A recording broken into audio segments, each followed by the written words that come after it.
and welcome once again to JOF TV. I'm Chuck. With me, as usual, is my lovely co-host and sister, Scylla. Say hi, Scylla. Hello, everybody. How are you? Jinx, go give me a Coke. No. You have a Dr. Pepper. It's empty. Go give me a Dr. Pepper. Okay. So while she's away, so we're a little behind, and this is partially my fault, partially equipment failure. Thank you.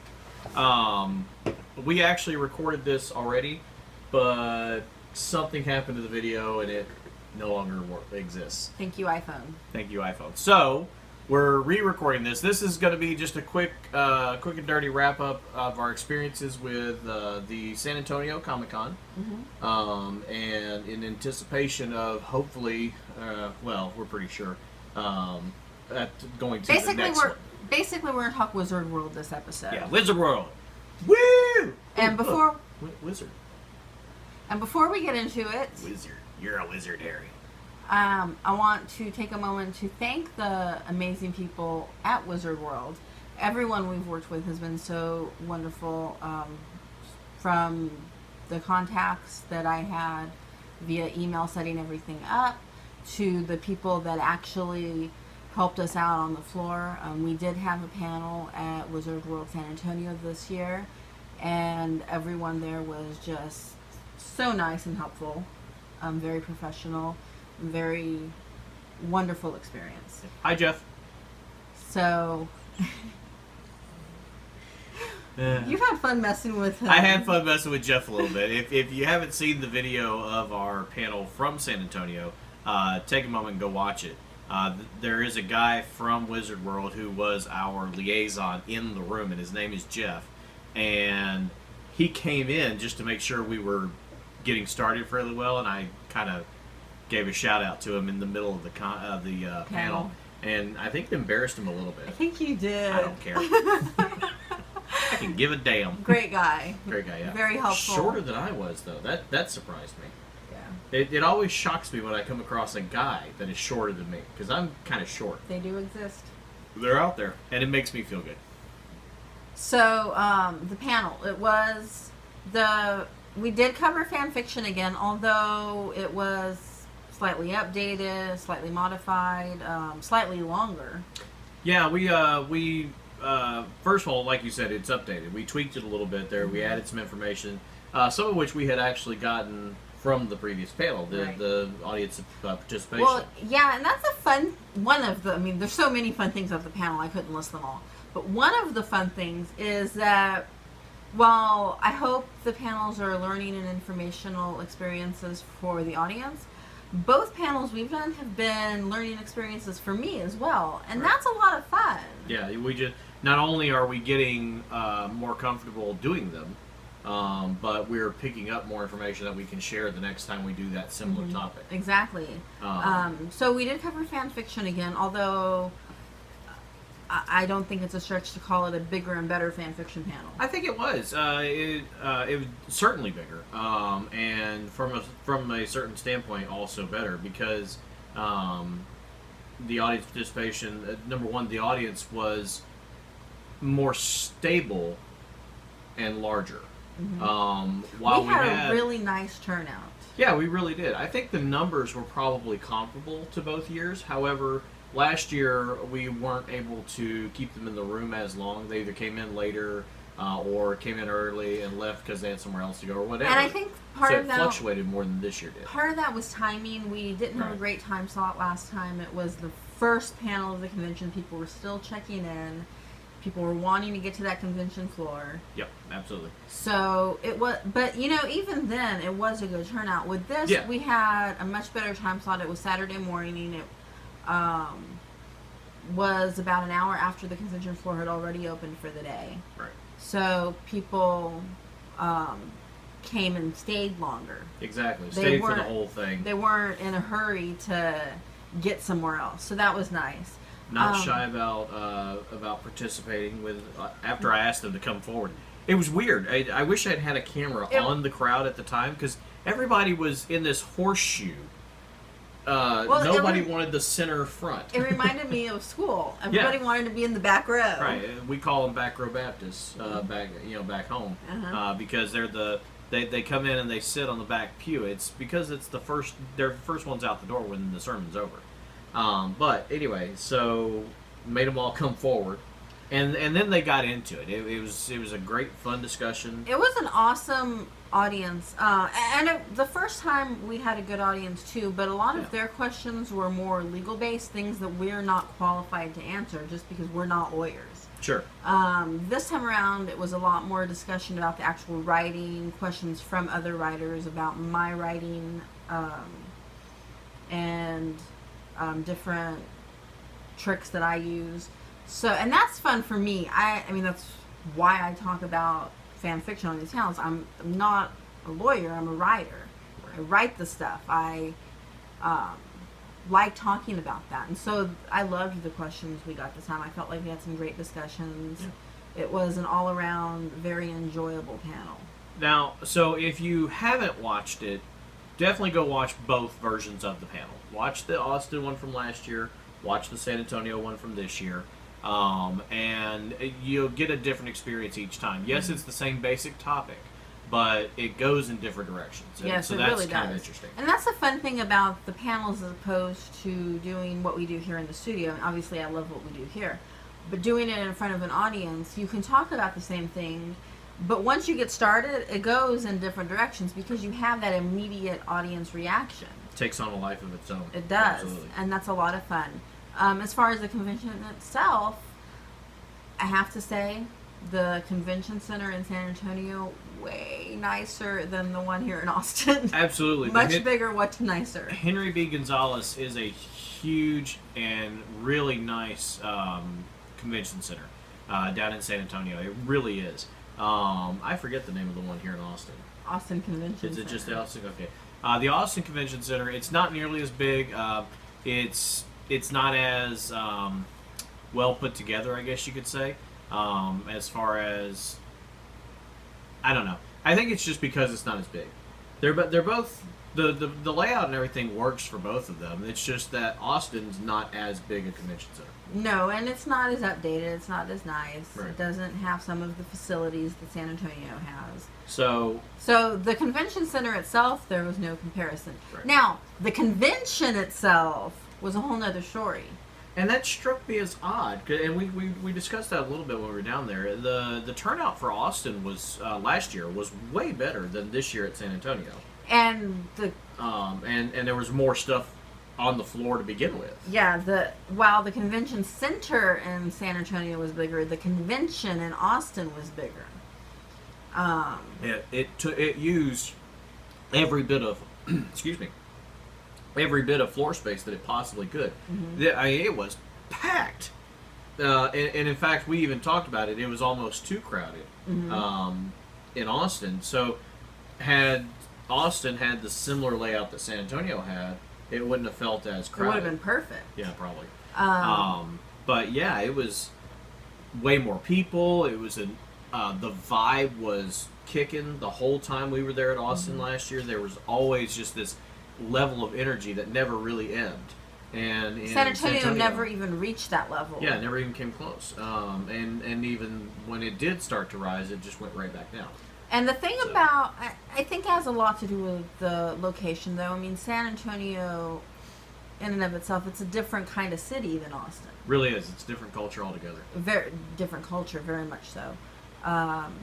Now, for me, I enjoy being in San Antonio just because it's further south. It's got the same culture that I grew up in. For me, it kind of made me a little homesick. So I liked being in San Antonio. Now, the convention itself, it made me long for Austin. It made me look really forward to Austin. Yeah. It was like a taste of it, but it wasn't quite it. Yeah.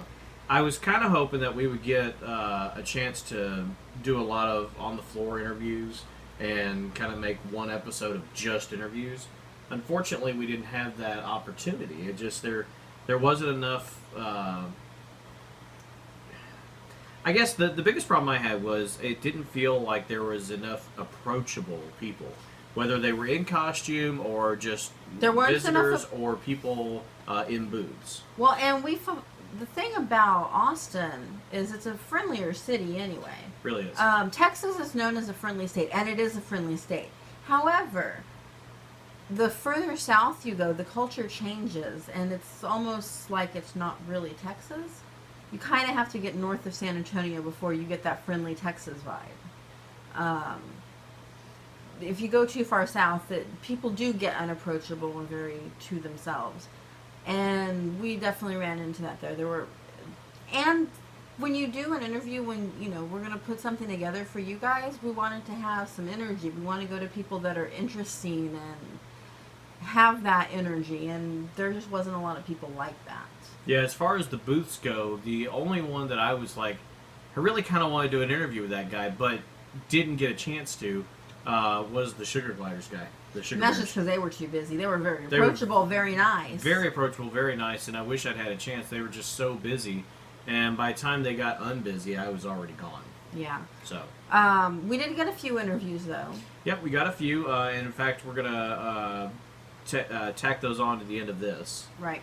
So you will get to see what we did get. So all in all, I understand why they're not doing a Wizard World San Antonio next year. Yeah. When I first saw the schedule and saw San Antonio wasn't on it, I was like, hey. But after having actually been to Wizard World San Antonio, I get it. Yeah. It's not, I don't think... It's not surprising at this point. I don't think San Antonio really is the place for a Wizard World convention. And they may have realized the same. Mm-hmm. And fortunately for the people in San Antonio, Austin is close enough for them. If they really want to come to a Wizard World convention, we have a really great one here in Austin every year. That does get bigger every year. And I wonder if that's also part of the decision is to ensure that the most people show up to the Texas ones. They're, Austin and San Antonio are so close together physically that it didn't make sense to have two different conventions. And see, I think it makes more sense to just have one. And that may have been part of the decision. And having had a San Antonio in the first place may have been because they didn't realize that in Texas that is a short distance. Because in most states, San Antonio to Austin, what we consider a short trip, is a long trip. Texas is a big state, and we measure distance differently here. Yeah, we measure distance in hours, not miles. And whereas in 3 hours you can get across some states, here it's a day trip. Right. So Texas is a little bit of a different kind of state. It is, yeah. We feel differently about those long distances in between places. So. Right. So now, as far as Austin, very excited. There's actually been some announcements the past couple of weeks. Karen Gillian is canceled due to filming, but in her place, Matt Smith is going to be coming to Wizard World Austin, which, no offense against Karen, would have loved to have seen her. Much more excited to see Matt, the Doctor. Still most excited to get a chance to see Katie Cassidy. Huge. Whatever. Been a Katie Cassidy fan since high school, so very excited to finally get the chance to see her. Of course, JDF will be at this convention just like he's at in all his green spangled splendor. I want to interview JDF so bad. I don't. Here's what I don't get. He was the White Ranger longer than he was the Green Ranger. He was the Red Ranger longer than he was the Green Ranger. I think White Ranger's his longest. I think. Just in sheer number of episodes or whatever. I would. I don't know if you. I'd have to go back. You'd have to combine Zeo and Turbo because he was red in both of them. So. Well, that's true. It's two different Red Rangers. But he was the color red. But it is the color red. Okay, so I'll give you that. So might have to count that up. But anyway, regardless, he was either of those colors much longer than he was a Green Ranger. And he really wasn't green that long. You might even be able... I'd have to go back and count the Green Ranger episodes. But if you count the ones he was actually the Green Ranger and not just there without powers, right, like actually suited up as a Green Ranger, it may be even comparable to Dino Thunder. Right. Because he was stuck in the suit in Dino Thunder. Yeah. So, the exact opposite of his problem in Mighty Morphin. But people immediately go, Green Ranger. No. People don't immediately go Green Ranger. JDF immediately goes Green Ranger and has pushed that out so much that now people go Green Ranger. That was JDF. Oh, it's all him? He's the one that's been pushing the green thing. Psycho. People knew him as the White Ranger. He's been pushing this green thing for 2 years now. Yeah, and I'm the same way. When I think of him, I think of the White Ranger because, while yes, obviously I watched the show, I knew of his Green Ranger past, but the White Ranger was when he got cool. Right. You know, it was a cooler looking costume. He became the leader. Yeah, he became the leader. The shoulder pad thing should not have, but did work for him. It's the one thing I wish they had done, and we've talked about that over the years. I really wish that they had updated all of the costumes, including his. Yeah, gone from to the Die Ranger costumes for everybody. Because I've seen the Die Ranger costumes, and they were so cool. I love the pink one. They were awesome. Kimberly would have looked great in that. But obviously they chose not to. I was laughing a little bit the other day. I forget. I saw a picture of him in an interview. And clearly someone said, yeah, it's JDF. He was the Green Ranger on Mighty Morphin, The whatever. Turbo. Yeah, it's a picture of the fucking Turbo Green Ranger. That was in Chicago. Jill is still embarrassed for her city. Because he had 2 really awful interviews. Oh, is that the same one where he had the man? Was it Mancow that was? No, those were 2 different interviews. Right, that's what I mean. But Yeah. it was same time city. frame. Same city. Wow. 2 bad interviews in Chicago. Fucking Mancow. I never liked Mancow anyway, but come on, do some research. The Chicago thing was a disaster. And it's a top 3 market. It's the number 3 market as far as media goes. How does a There's number 3... really no excuse How for does a number 3 market not research for... I research for interviews, and we're internet broadcast. Even if you think it's a fluff piece, at least get your shit straight. If you're going to have a guest on, prepare for the guest. Show them that courtesy. They're taking time out of their schedule to allow you to interview them. But I bet you he never does either of those again. He won't. I can guarantee he won't. He's flat out said he won't. But even if he hadn't, I could guarantee he wouldn't. I was wrong. That wasn't empty. Anyway, JDF is funny. I would love to interview him because he believes his own legend so much. You can tell that he feels it. He feels that he is the Green Ranger. He cracks me up. Like, he really does. Jill and I are just like, did he seriously just say that? It's funny. More power to him. He's happy he does what he does. I wish he would just come out and admit that he likes the fame aspect of it. Because 90% of the stuff he does, if not more, is about fame seeking. Not about the fans. It's about keeping his name out there. Uh-huh. The only reason it's about the fans is he wants the fans to talk about it. Exactly. Yeah. And here we are. There are... But see, here's the thing. There are some celebrities that legitimately care about their fans as people. Correct. Like, and I'll use John Barrowman as an example because he missed his flight to Wizard World Chicago. Did a video. He was near tears. He felt so bad. And you can tell just by listening to him talk, the way he interacts with fans, the things that he does for fans. He legitimately cares about the fans in the sense that they allow him to do what he loves. He is an entertainer, be it singing, acting, hosting, whatever. I mean, I think he's done everything but stand-up comedy at this point. The guy's an entertainer. It's in his blood. It's what he does. He is legitimately grateful that the fans allow him to make a living doing what he loves, what he's passionate about. And he does what he can for the fans to thank them for that. That's a guy that cares about the fans. JDF, on the other hand, is someone that just likes being in the spotlight, and the extent of him liking his fans is the fact that he gets to stay in the spotlight. For him, it's about fame, not some sort of art form, whereas with Barman, it's the fame allows him to do what he loves, because that's pretty much how you make money in that industry. Right. It's not about the fame so much as the art form or the entertaining. And there's a difference in that. Yeah, absolutely. And I respect John Barrowman a lot more because of that. He treats his fans so good. He does things for his fans that convention organizers have gotten mad at him about. Like, he'll let them take a selfie while they're getting an autograph without paying for that selfie. Yeah, they don't like that. No, convention organizers like to nickel and dime everything. Were you there with me when we were talking about when the guy tried to take the picture of Shatner? Yes. We're in San Antonio, and Shatner is doing his signing, and this guy is back in that area, standing right next to the sign that says "No photos in this area."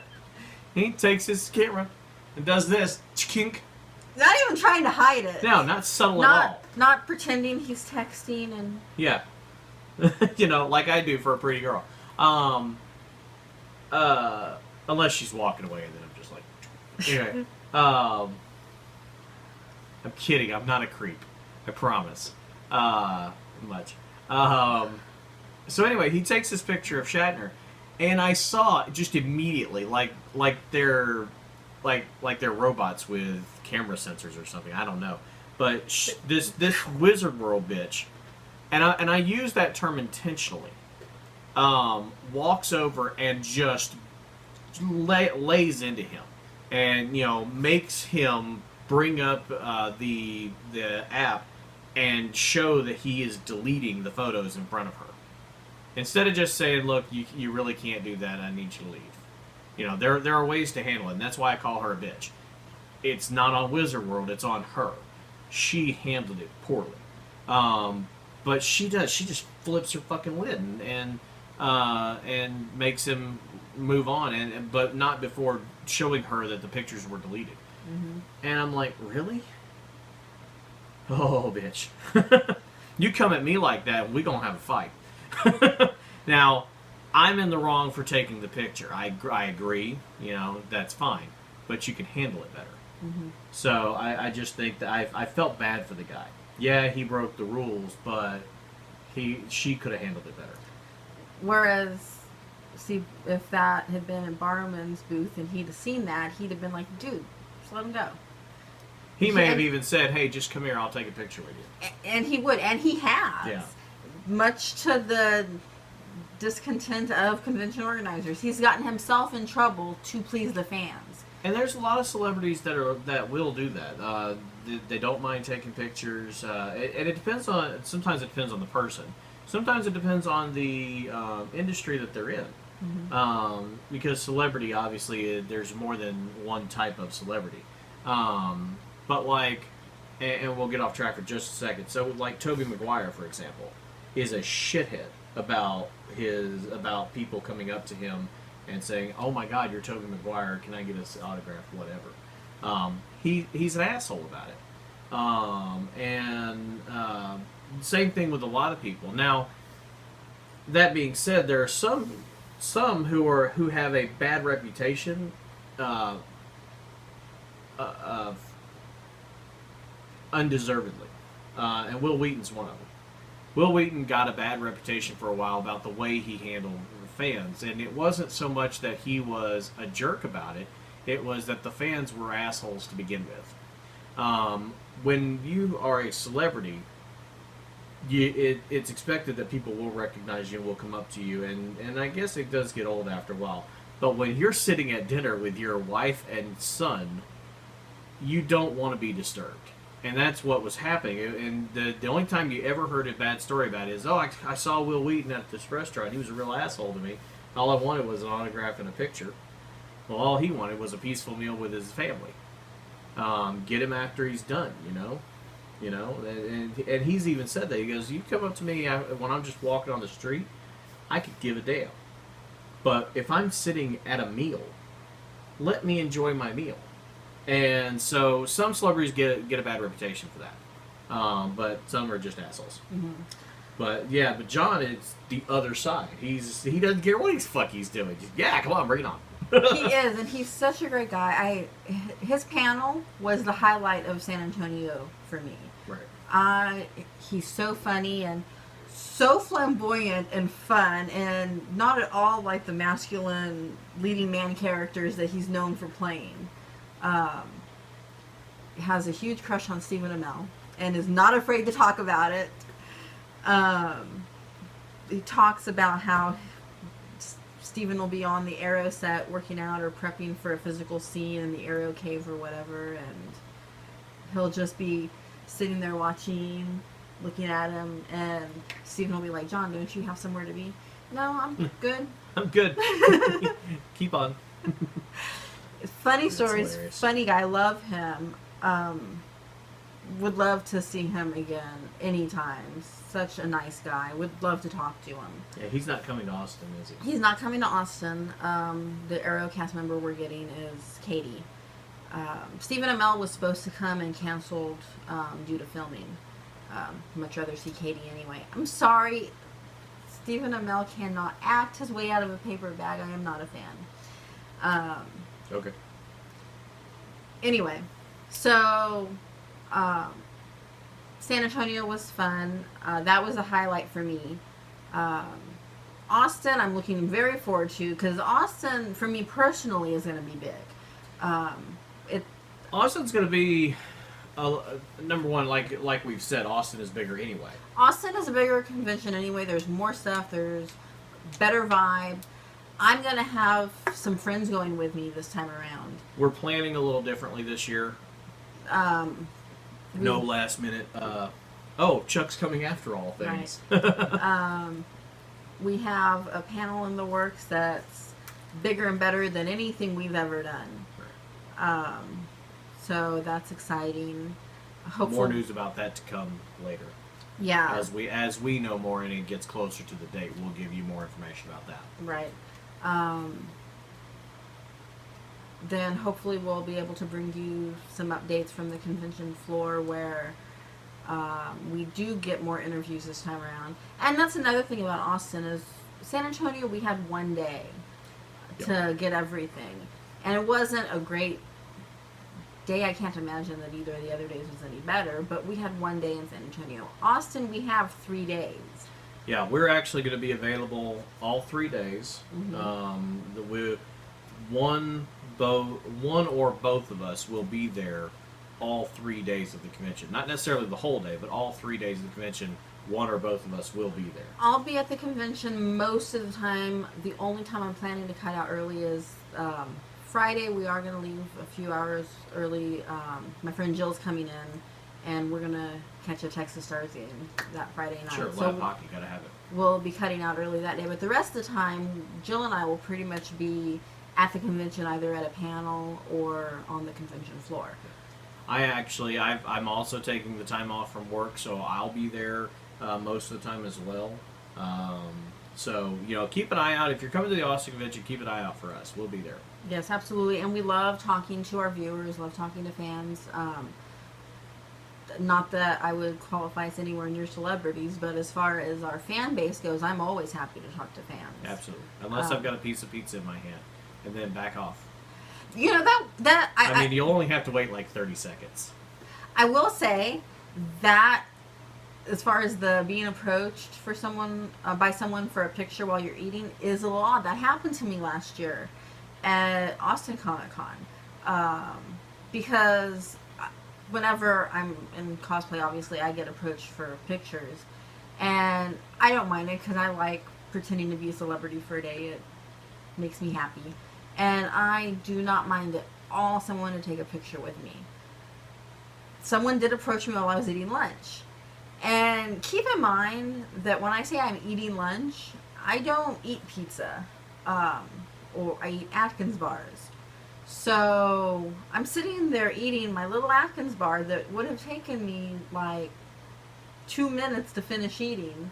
And so I have like this mouthful of nuts and granola and chocolate. And this person comes up to me and goes, "Can I get a picture with you?" And so I'm trying to finish chewing real quick, and I'm like, do I have chocolate in my teeth? Trying to get a quick picture with this person. And it is a little awkward. I imagine so. Luckily, that's never happened to me because I have no measurable amount of fame. So I get the idea of not bothering someone for a picture while they're eating. Right. Eating is an awkward time to go, cheese. So I get that. Am gonna cosplay this year. Very excited. It's something different than I've ever done. I'm wearing the same costume I wore last year. Something more of my own creation. You will be wearing something interesting, which we have yet to discuss. I'm wearing the same costume I wore last year. Nerd boy. Anyway, so I'm looking forward to Austin. It's going to be a great time. San Antonio was fun. The panel was fun. Yeah, San Antonio was fun. Don't get us wrong. San Antonio was fun. We did have an enjoyable time. It wasn't the same level of energy. It wasn't the same experience that Austin was for us last year. And if you're in Texas or anywhere and have the ability to get to Texas, definitely recommend coming to Austin Comic Con. Great vibe. Yeah, it's going to be Thursday, Friday, and Saturday this year, August 2nd, 3rd, and 4th. October. What did I say? August. October 3rd. Shit. October 2nd, 3rd, and 4th. It'll be Thursday through Saturday instead of Friday through Sunday. Right. And it's going to be a great time, great energy. I think I've never been to a bigger convention than Austin. I don't think I'd want to, though. I know that Wizard World Chicago, much bigger than Austin is, as far as using multiple venues to accommodate everybody. Right. I don't think I'd want to go to anything bigger. If you had to leave the building you're in and go to another building, even if it's across the street, I think that's a big damn convention. I wouldn't mind doing it once. I wouldn't mind participating in something. I wouldn't mind and I wouldn't mind participating in a panel. As far as the Comic-Con goer, I think Austin's about as big as I can handle because it's so overwhelming just for those 3 days. Yeah. But I always have fun presenting. I love that we get to do it, and I really am very thankful to Wizard World for giving us that opportunity. Absolutely, and look forward to continuing our relationship with Wizard World and presenting every chance they'll give us. We'll be there to present. Absolutely. So anyway, keep an eye out for more information to come on Wizard World Austin from the Jackalopes, and that pretty much wraps this up. You can go to jackalopesafari.com for all of our contact information, and stay tuned following this episode for the interviews that we got from Wizard World San Antonio. Thank you for watching.